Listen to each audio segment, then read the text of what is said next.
What is up, duelists? In today's video, we're going to have a discussion about a card that needs no introduction, and that is Droll and Lockbird.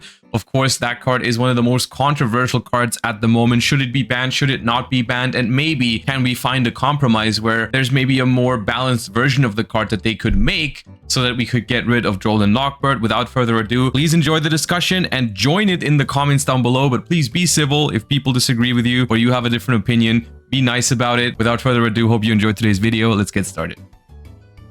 The reason or the thing that triggered me wanting to do a more in-depth discussion on this card was that I uploaded a video last week that was a quote-unquote ban list discussion slash ban list prediction, and I just noticed that a lot of people in the comments were talking about Droll and Lockbird naturally, and I read through all the comments, and I think during the ban list discussion, and I said that I was not really sure on what to do with Droll and Lockbird because I feel like everyone agrees at the moment that Droll and Lockbird is a very, very powerful card and that it is also not a very well designed card. I think that is a ground that we all share, or I mean most of us share. I think no one, even the people that don't want Droll and Lockbird to be banned, even those people, I think for the most part, they agree that Droll and Lockbird is very powerful and Droll and Lockbird is not very fun. And I'm not saying this is exactly how I view it as well, but I think one of the main concerns for people that are not sure, people like myself who I feel like I see the pros and cons, and that's why I'm not certain. Like, some people definitely want Droll to stay in the game, some people definitely want it banned, some people are like somewhere in the middle, which is where I would say I am myself. Like, I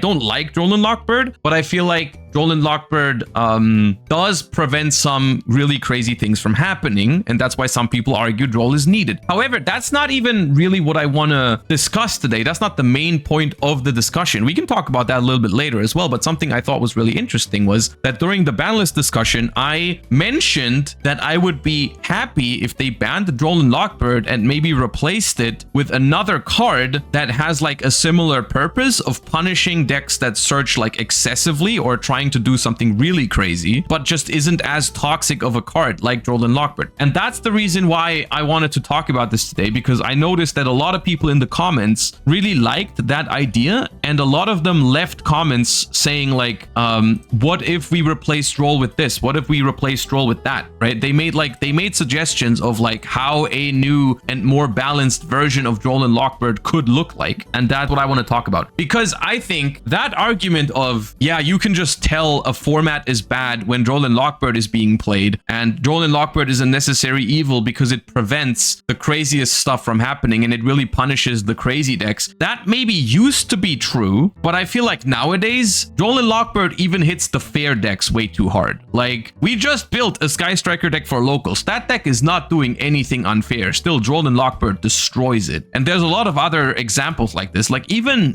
the mid-range decks do a lot of searching in Yu-Gi-Oh these days. I feel like this argument of Droll and Lockbird only punishes like the crazy decks in the format has not really aged well. This is why I am so torn when it comes to Droll and Lockbird. I don't know what the best solution is, because I see the potential for certain decks to really go out of line when Droll and Lockbird is banned. But then again, there were some people in the comments saying, fuck it, like if we ban Droll and there's a deck that turns out to be problematic because of it, then we hit that next. Like, then we just rip off the band-aid, Droll and Lockbird gets banned, and if there is a couple of decks that become a problem, then we deal with those next. And honestly, I can see that too. I wouldn't be opposed to that. I don't know how long this is going to take. There's a couple of suggestions, and I thought it was interesting. So instead of like going through the YouTube and answering all of the comments individually, I wanted to bring them up today, and we just go take a look. What if Droll and Lockbird exists that only locks only during the current phase? This forces people to go to battle phase or main phase 2 or end phase to their combo. Against the player turn 1, it blows them up and makes going second better. So if you do it in, if you have Droll and Lockbird and you're going first, you cannot really Droll your opponent as effectively because your opponent has more phases when they're going second. I mean, this is arguably a much healthier version of Droll and Lockbird, because it essentially makes it so that the card doesn't lose much of its power when you're going second. Like, the player going second can basically still use use Droll and Lockbird to its full potential. But the player that's going first, if you have a Droll and Lockbird behind your board, your opponent does a search in main phase 1, and then they droll you, and then you go battle phase, you attack something, you go main phase 2, you can keep searching. I don't think that is a bad suggestion. I still think, funnily enough, I still think it's too powerful of a card. Droll and Lockbird still is too powerful of a card with this change, which is funny because it's a much weaker Droll version, and I do see where you're coming from, and I like the idea, but it's still too good. But still, I thought that was a good suggestion that was worth talking about. Would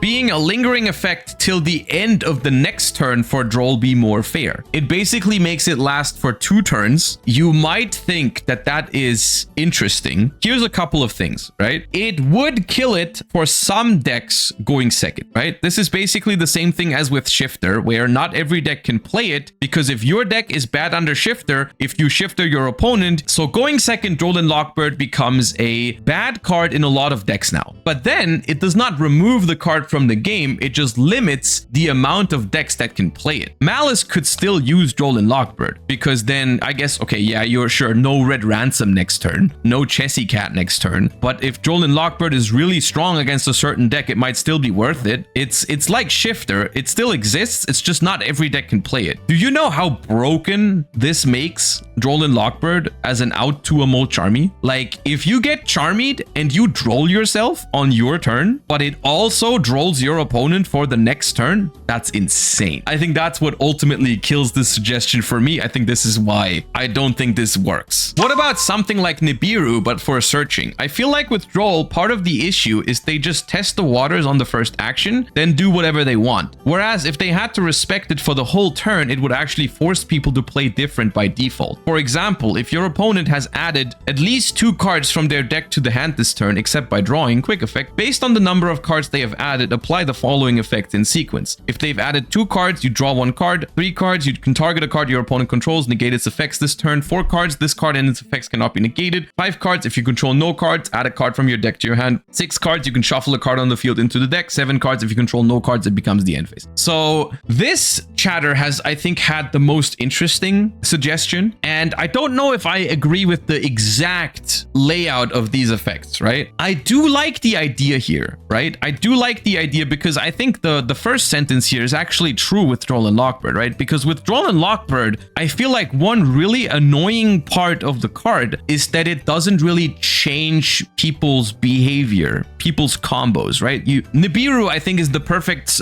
comparison here, because Nibiru affects the way people combo even if you don't have it in hand, right? Like, ever since they printed Nibiru, people have to be aware of Nibiru in the game for their turn, and they play their combos differently. They design their combos differently to be solid under Nibiru in a lot of decks. Up until very late into the turn, you still don't know if your opponent has the Nibiru or not, so you have to adjust your playstyle when you're playing a combo deck, right? And this affects people even when you don't have a Nibiru in your hand. They might go for a weaker combo because Nibiru could exist, right? With Droll and Lockbird, it's basically the opposite, because Droll and Lockbird in 99% of the cases is just dropped immediately, right? Like, you activate 1 card that adds another card or draws a card, and then you look at your opponent, they look at you, and then if they have Droll, it's activated here. If they don't have it, then they don't activate it, and then you know you're free to do whatever you want for the rest of the turn in terms of searching, right? The idea of a card that becomes stronger and stronger the more your opponent adds or searches is really interesting to me. So basically, I like the idea of the card. I don't think I agree with the exact suggestions of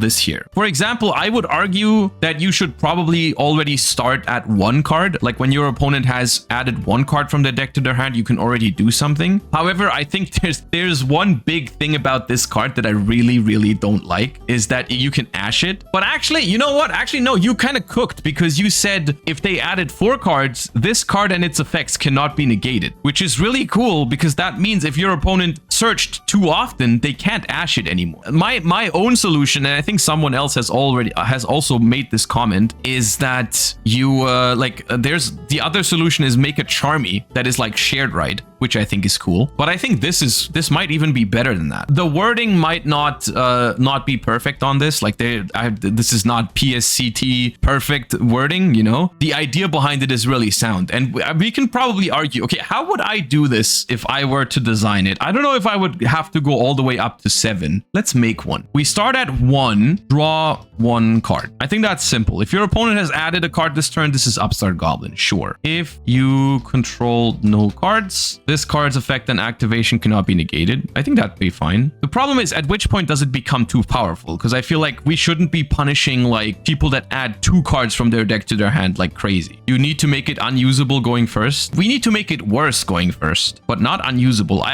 My take is that cards that are completely unusable going first kind of suck in card design. Like, I think a card should be weaker going first, but not be completely dead. Because if you want these cards to make Yu-Gi-Oh better, you want to be able to main deck them. But main decking cards that are completely dead going first, but completely broken going second is a very high variance and high frustration design. Look at the top 3 cards of your deck and put them back in any order. And then the second one is draw 1 card. Negate the effects of 1 face-up card your opponent controls until the end of the turn. If my opponent does a normal amount of searches, let's say you guys are saying 4. If 4 is the normal amount of searches, then the card should not be look at the top 3, draw 1, negate, and pop. Like, if that's the 4, I feel like the 3 needs to be weaker. I feel like the 4 needs to be negate, and the 5 needs to be destroy 1 card on the field. Or maybe even later. I think the 3 needs to be kind of whatever. What about just look at their hand?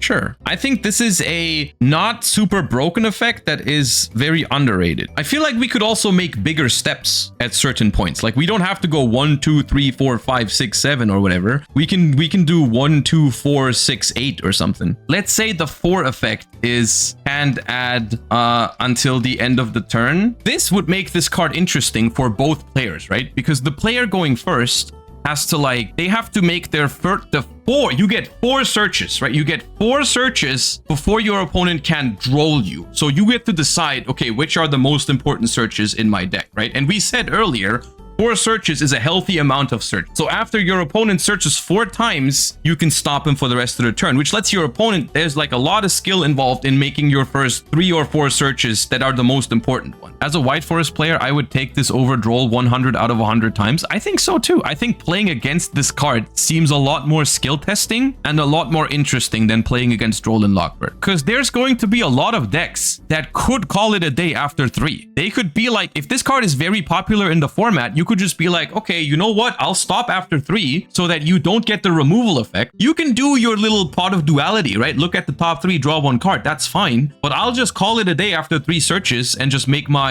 board and pass, so you can't pop anything. That's just good gameplay, no? That's fine. That's goal achieved for this card. I think we cooked. And honestly, I think the initial suggestion by this commenter was already a pretty interesting idea. I think this one is bonkers though, right? It's like 2 cards, draw 1 card. 3, target a card, negate the effect. This card's and effects cannot be negated. 5, if you control no card, add any card from your deck to your hand. 6, you can shuffle a card on the field into the deck. 7, if you control no cards, it becomes the end phase. I think this one is a little powerful. They could create a new Droll that you can activate as Droll, so after the first draw, also in draw phase. So basically the same activation condition like Droll and Lockbird, but it works like it also works in draw phase. Instead of stopping searches, each time the opponent adds a card, they must immediately put a card back from their hand to the bottom of the deck. You can still search, but you have to, like, instead of getting a plus from your search, you have to lose another card from your hand. Like, if there's a really important search you have to make, you have to sacrifice another card. It's not basically Droll because you have, for each individual search, you have the option, is this important enough to me so that I sacrifice a card for it, or do I stop? So it's basically, this is a much weaker version of Droll and Lockbird because the option is on your opponent. I think you would always prefer to get hit with this one over the original Droll. I think you guys overestimate this card because of how powerful Droll and Lockbird is at the moment. Basically, this is a lingering effect like Droll and Lockbird, but weaker than Droll and Lockbird, which is not great design. I think like a lingering effect is weird. I much prefer the one we did before this one, but I think there's an argument to be made that this card is not even strong enough. How about a Charmy Droll that draws you cards for each card your opponent adds? This is like the classic suggestion, the shared ride Molcharmy.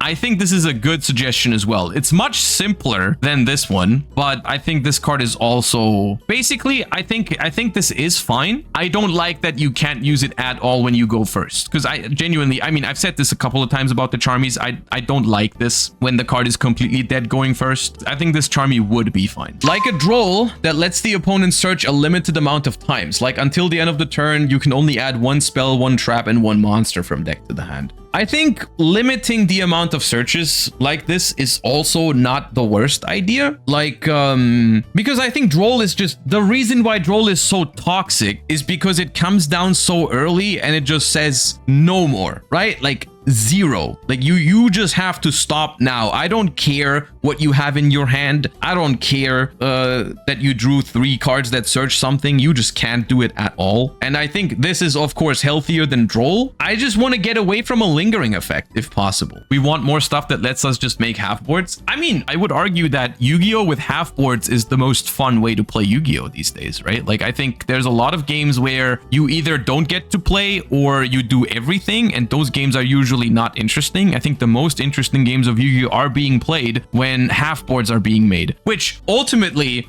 they should just make more archetypes that make weaker boards that are kind of like half boards. But in the current state of Yu-Gi-Oh, a lot of the best games are being played when you stop them from making the full board, but you don't stop them from playing completely, and they are forced to make like the half boards, you know, like the, I don't know, the detonator pass or the IP plus something pass, or you name the deck and you're like, you can name the half board, right? And those are usually the most fun games. And it's not fun when it's like you either do nothing or you do everything. Justice Hunters gives us a lot of decks with weaker end boards but better consistency and grind. Yeah, that's why I'm such a big fan of Justice Hunters in theory. We're gonna have to see how it plays out, but like the Draco Tail, Yummy, and K9 seem to do exactly that more often. That was the Droll and Lockbird discussion I wanted to have. Thank you to everyone who left these comments under the YouTube video. I really appreciated it, and I had a lot of fun reading these and looking for these, and I hope you guys enjoyed this discussion a little bit as well. I think as a conclusion to this entire thing, I feel like, or at least I hope, that we can all agree that Droll and Lockbird is a very powerful Yu-Gi-Oh card and that it is not that fun to play against. Also for fair decks. Yes, it counters some really unfair decks, but it is also not very fun for some fair decks. I feel like a replacement for Droll and Lockbird is necessary because I think that's the only way you can balance both sides of the argument, because both sides of the arguments have a point here. Droll and Lockbird is toxic and Droll and Lockbird is not fun, but Droll and Lockbird also in some ways is necessary. And so I think getting rid of Droll and Lockbird but giving us a replacement, I think that's the solution. That's the only way I can think of how you can basically give us both, right? Like give us